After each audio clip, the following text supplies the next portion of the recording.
নমস্কাৰ বন্ধুসকল, মই ইমান ভিডিঅ' নকৰোঁ আৰু ফেচবুকত ইমান ভিডিঅ' কৰি নকৰোঁ আৰু মই বহুত বোধ কৰোঁ যে দীপঙ্কৰও ইমান ভিডিঅ' কৰাৰ এক্সপিৰিয়েঞ্চ নাই। কিন্তু আমি দুইজনে অলপ দুদিন হ'ল আমি অলপ ডিছকাছ কৰিলোঁ যে ৰাছেল ভাইপাৰ লৈ কিনে ছ'চিয়েল মিডিয়াত বহুত কিবাকিবি পোষ্ট হৈছে। বাংলাদেশতো ইয়াৰ বহুতখিনি ওলাইছে বুলি কৈ আছিলে। এটা ভুল ভ্ৰান্তিও আছে সাপটোৰ বিষয়ে। তো এই বিষয়ে অলপ দুই এষাৰ অলপ ডিছকাছ কৰিবৰ কাৰণে, কাৰণ সি মোৰ লগত এতিয়া আহিছিলে বুলি মই ভাবিলোঁ যে এটা ভিডিঅ' এটা কৰি লওঁ। মোৰ লগত আছে এইটো মোৰ বন্ধু দীপঙ্কৰ বৰ্মন। মই বোধ কৰোঁ যে অসমৰ হয়তো প্ৰথমজন ব্যক্তি যাক ৰাছেল ভাইপাৰে দংশন কৰিছিলে আৰু সঠিক সময়ত হস্পিটেলত চিকিৎসা লোৱাৰ পাছত আজি আমাৰ লগত বহি আছে। তো গতিকে ৰাছেল ভাইপাৰ কামুৰিলে মৃত্যুমুখত পৰিব বুলি বহুত সমাজ মাধ্যম সামাজিক মাধ্যমত কিছুমান নিউজ চেনেল হওক বা পৰ্টেলে ভুলকৈ প্ৰচাৰ কৰি আছে। তাত আপোনালোকে ইমানকৈ কাণ নিদিব।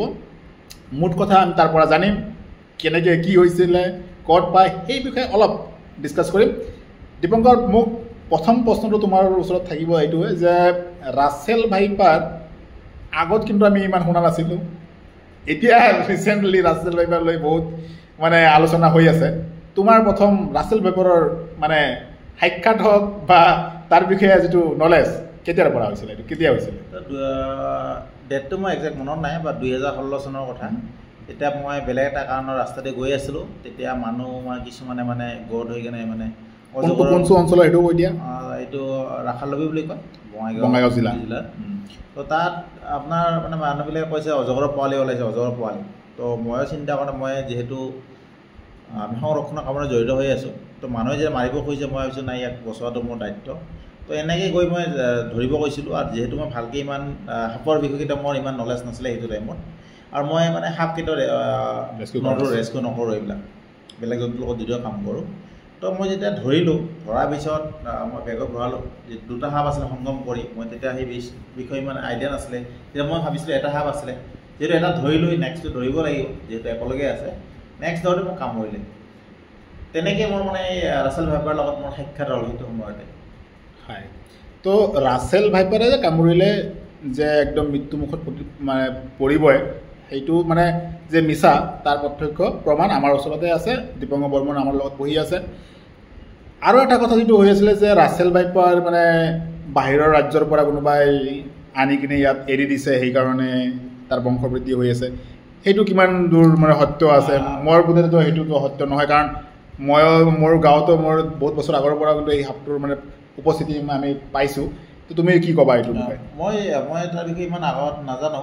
মই যিহেতু 2016 চন মই যেতিয়াৰ পৰা গম পালোঁ যে ৰাছেল ভাইপাৰ, কিন্তু মোক দংশন কৰা কিছুমান পিছতেই প্ৰায় সেই অঞ্চল, আমাৰ গোটেই অঞ্চলবিলাক বঙাইগাঁও জিলাত, চিৰাং, দাঁতিকাষৰীয়া অঞ্চলবিলাকত এই সাপটোৰ বিষয়ে গম পালোঁ যে মানুহে দেখি পাইছে। আৰু মানুহবিলাকে অলপ, মোৰ কেছটো হোৱাৰ পিছত ইনচিডেণ্ট মানুহে অলপ সচেতনতা আহিছিলে সেই অঞ্চলৰ। মানুহে যিহেতু অকণমান গম পাইছিলে কিছু মানুহে ৰাছেল ভাইপাৰৰ কথাটো। আৰু তেতিয়াৰ পৰা মই ভাবোঁ মানুহে যদিও আগত আছিলে, বা আমি তেতিয়া যদি আমি বস্তুটোৰ বিষয়ে ইমান যিহেতু জ্ঞান নাছিলে, বা আমি যদি ইমান নজৰ দিয়া নাছিলোঁ যে ৰাছেল ভাইপাৰ নে কি, অজগৰ বুলিয়েই আমি তাক ইমান সদায় খালি অজগৰ কথাটোৱে চিন্তা কৰি আছিলোঁ। সেইকাৰণে চাগে আমি ৰাছেল ভাইপাৰ যদিও আছিলে আমাৰ চকুত অহা নাছিলে কথাটো। কিন্তু মই ভাবোঁ সেই অঞ্চলত যেতিয়াৰ পৰা এই মোৰ ইনচিডেণ্টটো হ'লে, তেতিয়াৰ পৰা মানুহে অলপ গম পালে ৰাছেল ভাইপাৰ। আৰু কিন্তু আগৰ পৰা আছিলে যে মোক লাগে এনেকুৱা যে যিবিলাক নিউজত আহি আছে, পৰ্টেলত দেখি থাকোঁ কেতিয়াবা, বহুত মানুহে কয় যে কোনোবা ট্ৰাকত আহিছে বা বেলেগ বিভিন্ন কাৰণত আহিছে। তো মই ভাবোঁ এইবিলাক ভুল ধাৰণা এইবিলাক। কাৰণ আমি তাৰপাছত চাগে সেইটো ঘটনা হোৱাৰ পাছত আমি এটা পেপাৰত লিখিছিলোঁ যে তাৰ বিস্তাৰটো কোনটো লাগে, কাৰণ ক'ত ক'ত আছিলে আমাৰ অসমত। কিন্তু তেজপুৰত যিটো নতুনকৈ যিটো হ'ল সেইটো কিন্তু আমাৰ পেপাৰটোত আমি দিয়া নাছিলোঁ। সেইটো সেই বিষয়ত আমি কাৰণ পোৱা নাছিলে তেতিয়া। তো এইটো আমাৰ গম নাপাওঁ যে এইটো আচলতে তাৰ বিস্তাৰে তাতে সেইটো অঞ্চললৈকে আছে না কেনেকৈ আহিলে, সেইখিনি ক'বলৈ আমি নাযাওঁ। কিন্তু বঙাইগাঁও, চিৰাং আৰু কোকৰাঝাৰ এই অঞ্চলবিলাকত কিন্তু ইয়াতে বিস্তাৰটো আছিলে চাগে। আৰু এতিয়া বৰ্তমান সময়ত কিন্তু তাৰ বিস্তাৰ হয়তো তাৰ সংখ্যাটো তাৰ পোৱাৰ সংখ্যাটো অলপ বেছি হৈছে। আৰু এটা কথা মই জানিব খোজোঁ দীপঙ্কৰৰ পৰা, কাৰণ তাক যিহেতু সাপটোৱে কামুৰিছিলে, সেই সাপৰ কামোৰাৰ পাছত কি কি চিমটম, তুমি লক্ষণবিলাক কি কি পাইছিলা? মোক যেতিয়া কামুৰিছিলে, কামোৰা 15 মিনিটমান পিছৰ পৰা মোৰ হাতখন ফুলি আহিছিলে।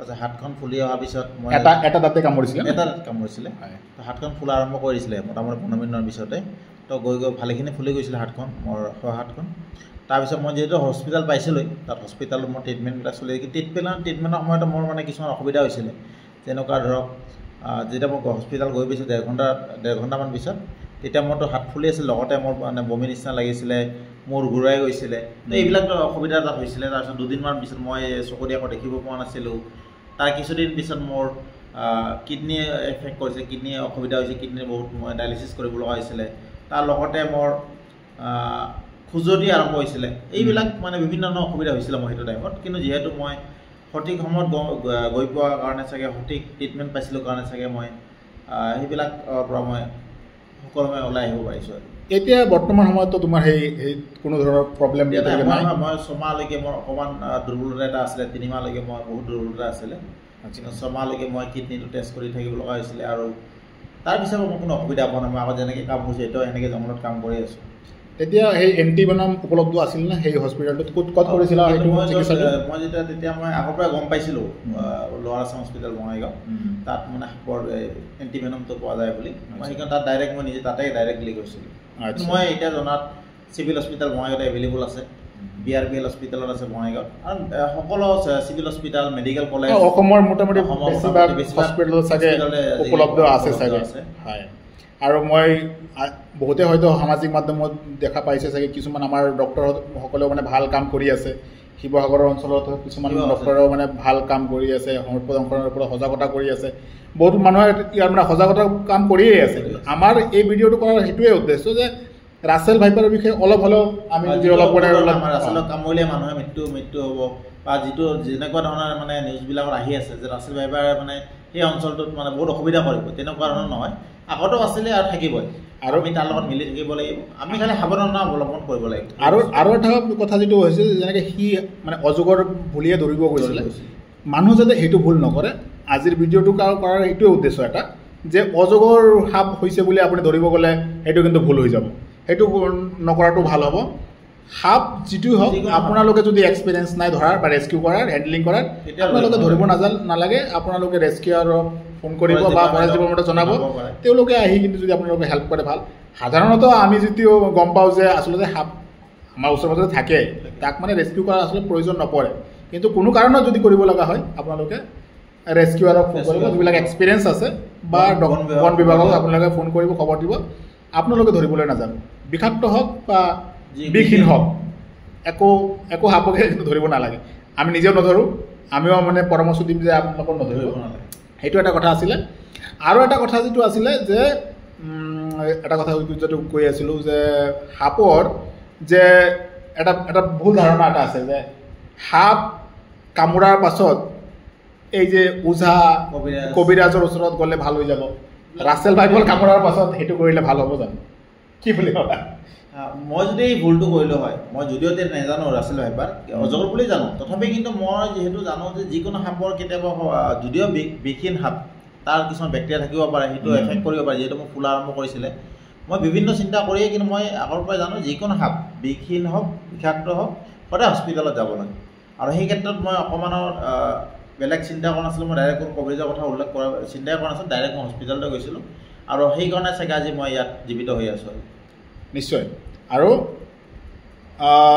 ৰাছেল ভাইপাৰ বা চন্দ্ৰ বৰা সাপ ভাবি কিনে আপোনালোকে যদি অজগৰকো মাৰিব যায় তেতিয়াহ'লে ভুল হ'ব কাৰণ সেইটো আমাৰ পৰিস্থিতিৰ কাৰণে ভাল পৰিস্থিতি তন্ত্ৰৰ কাৰণে ভাল তো গতিকে আমাৰ এই ভিডিঅ'টোৰ মূল উদ্দেশ্যটো হ'ল যে ৰাছেল ভাইপাৰে দংশন কৰিলে মৃত্যু হ'ব বা অজগৰ মানে ৰাছেল ভাইপাৰক মানে অজগৰ বুলি ভাবি কিনে মাৰিব গ'লে অলপ ভুল হ'ব আৰু অজগৰ বুলি কিনে ৰাছেল ভাইপাৰক ধৰিব গ'লেও কিন্তু ভুল হ'ব তো সেই তিনিটা বস্তু কিন্তু আপোনালোকে অলপ নজৰ দিব আৰু সাপৰ পৰা সদায় দূৰত থাকক কাৰণ আপোনালোকেও ভালকৈ নাজানে সাপৰ বিষয়ে আমিও ইমান মানে অধ্যয়ন কৰাৰ পাছতো কিছুমান ক্ষেত্ৰত ভুল হৈ যায় তো গতিকে সেইখিনি আপোনালোকে যদি মানে সাৱধানতা অৱলম্বন কৰে আপোনাৰ কাৰণে ভাল হ'ব সাপৰ কাৰণেও ভাল হ'ব তো এইখিনি কৈয়ে আজিৰ এই যিটো আমাৰ ডিছকাশ্যনটো আমি ইয়াতে সামৰিব খুজিছোঁ আমাৰ যদি পেপাৰটোৰ বিষয়ে আপোনালোকে জানিব খোজে যিখিনি আমি কৰিছিলোঁ আমাক ডাইৰেক্ট লিখিব পাৰে বা আপোনালোকে গুগলত চাৰ্চ কৰিলেও আপুনি পাই যাব এইখিনি কৈ আজিৰ এই